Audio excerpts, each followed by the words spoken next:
Halo, berjumpa lagi dengan saya Pak Mas di sini untuk mata kuliah manajemen strategi.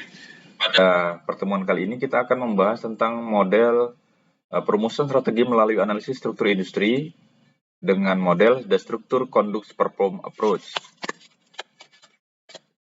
Manajemen strategik model ini dipopulerkan oleh Peter Petros dan James Hurlburt pada tahun 2005, di mana model tersebut terdiri atas dua, yaitu Structure Conduct Perform Approach, ini yang akan nanti kita bahas, dan Resource Based Approach. Ini akan kita bahas pada pertemuan berikutnya.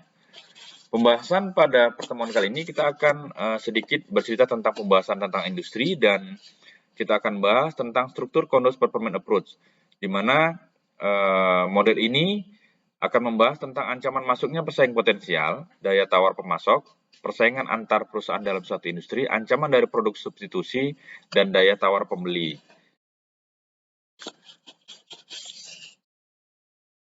Memahami 5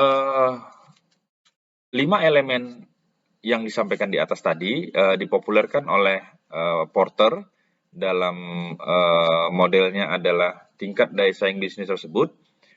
Di sini saya contohkan industri-industri yang ada di Indonesia, baik itu industri elektronik, industri minuman, industri otomotif, dan industri mie instan, tidak terlepas dari berbagai elemen yang mempengaruhi pada profitabilitas, sales growth, hingga growth rate perusahaan. Salah satunya adalah adanya persaingan untuk mendapatkan posisi di pasar dan pangsa pasar. Ya, jadi market positioning dan market share itu dibutuhkan untuk mengidentifikasi dan menganalisis kompetitor sebagai seperti yang dijabarkan pada Porter 5 Force tersebut. Oke, kita langsung masuk. The Structure Conduct Perform Approach ini menurut Barney dan Hesterly pada 2008 dijabarkan terdiri atas 3 bagian. Yang pertama adalah struktur, conduct, dan performance. Di mana struktur tersebut di sini perusahaan diharapkan dapat mengetahui di mana posisinya perusahaan tersebut sehingga mengetahui jumlah pesaing pada suatu industrinya. Bagaimana heterogenitas produk dalam suatu industri tersebut dan berapa biaya keluar dan biaya masuk dari industri tersebut. Yang berikutnya adalah conduct, di mana conduct tersebut adalah strategi apa yang diterapkan oleh perusahaan pada industri tersebut, sehingga dapat tetap mempertahankan market positioning-nya dan market share-nya di pasar. Dengan melaksanakan strategi tersebut, maka menghasilkan performance kinerja perusahaan secara individual dan kinerja ekonomi secara keseluruhan.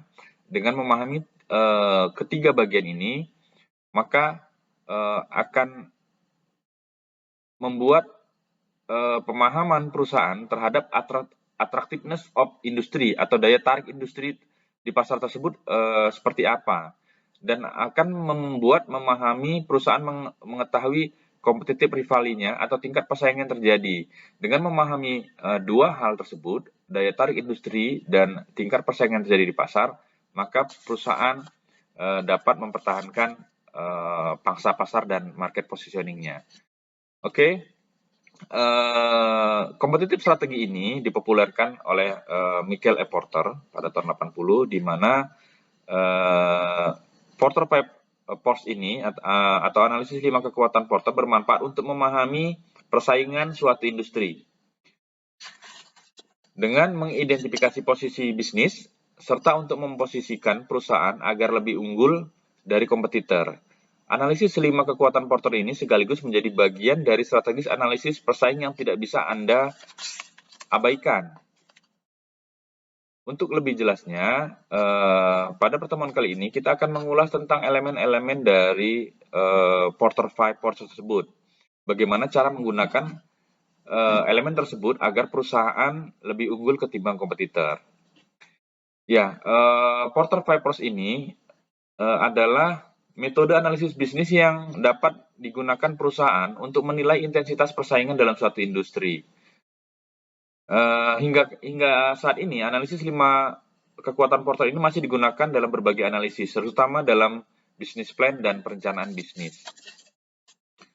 Jadi sesuai namanya, metode ini berdasarkan pada 5 kekuatan yang mengatur atau menjadi inti dari suatu potensi keuntungan dan revenue dari perusahaan yang bersangkutan.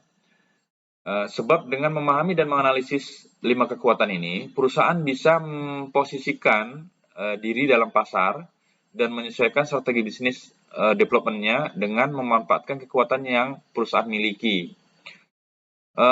Metode ini juga bisa perusahaan gunakan untuk mengidentifikasi model bisnis dan struktur industri untuk memprediksi forecast sekaligus menganalisis manfaat suatu keuntungan perusahaan.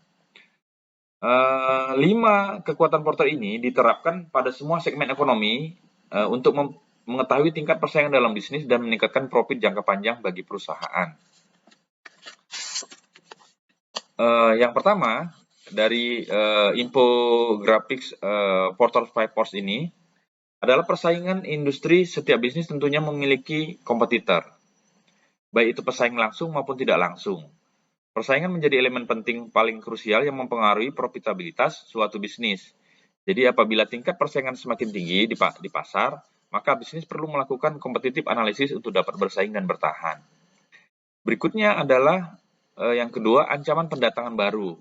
Ancaman pendatang baru ini memang tidak semua bisnis baru itu bisa mengancam posisi pada suatu perusahaan di pasar. Namun bukan berarti peluang tersebut sama sekali tidak ada. Karena mayoritas bisnis baru memang membutuhkan waktu yang cukup lama untuk berkembang dan mendapatkan posisi di pasar. Tetapi tidak sedikit pula yang langsung mendapatkan tempat tersendiri karena berhasil menarik perhatian dan memudahkan proses konversi dari produk yang ada di pasar saat ini. Entah karena market strategi dan market planningnya yang matang, atau karena produk yang mereka tawarkan memiliki unique selling point tersendiri yang menarik dibanding perusahaan yang ada di pasar saat ini. Jika demikian, maka pendatang baru tersebut merupakan ancaman bagi bisnis perusahaan yang ada di pasar. Yang ketiga adalah produk pengganti produk. Ancaman produk pengganti. Ya, ancaman produk pengganti ini merupakan produk yang memenuhi kebutuhan konsumen dengan produk yang sama dengan yang ada di pasar saat ini, produk atau jasa yang ada di pasar saat ini. Ketika perusahaan mengembangkan produk yang baru dan menggantikan produk lain yang ada di pasar, maka akan sering terjadi pergeseran keuntungan, pergeseran profitabilitas. Hal ini karena umumnya permintaan konsumen untuk produk pengganti akan mengalami peningkatan yang tajam. Berikutnya daya tawar pembeli. Daya tawar pembeli di sini kemampuan pembeli untuk mendapatkan harga yang lebih rendah atau meminta kualitas produk yang lebih tinggi. Perlu diketahui oleh perusahaan bahwa pembeli memiliki kekuatan apabila sudah banyak bisnis yang menawarkan produk yang serupa. Ini menjadi satu elemen yang krusial karena daya tawar pembeli dapat membuat perusahaan menurunkan harga dan meningkatkan kualitas produk. Hal ini sama artinya membuat keuntungan perusahaan menurun, baik itu karena laba yang turun atau biaya produksi yang naik. Dan yang terakhir adalah daya tawar supplier. Jadi elemen terakhir ini, di mana kekuatan daya tawar menawar pemasok ini pemasok dapat menaikkan harga yang meningkatkan keuntungan supplier. Sebab pemasok atau supplier memiliki kekuatan untuk meminta harga yang tinggi. Maka ada beberapa perusahaan yang saat ini untuk mengatasi hal daya tawar supplier ini, mereka menguasai supplier itu sendiri, sehingga daya tawar kelemahan dari daya tawar pemasok ini tidak dibutuhkan lagi oleh perusahaan. Hal tersebut pula yang mau tidak mau membuat posisi mereka menjadi dominan, sehingga mereka bisa menaikkan atau mengendalikan harga untuk meraih banyak keuntungan. Kondisi ini pastinya akan membuat bisnis mengalami pilihan yang sulit ketika menaikkan harga atau ketika harga pemasok menjadi naik. Maka pelanggan tentunya akan berhenti membeli produk yang dijual mahal, atau pelanggan akan membeli produk yang kualitas produknya menurun. Kerugian terjadi apabila penetapan harga yang sama pada biaya untuk mendapatkan bahan baku yang jadi lebih mahal. Di sini saya contohkan case studinya adalah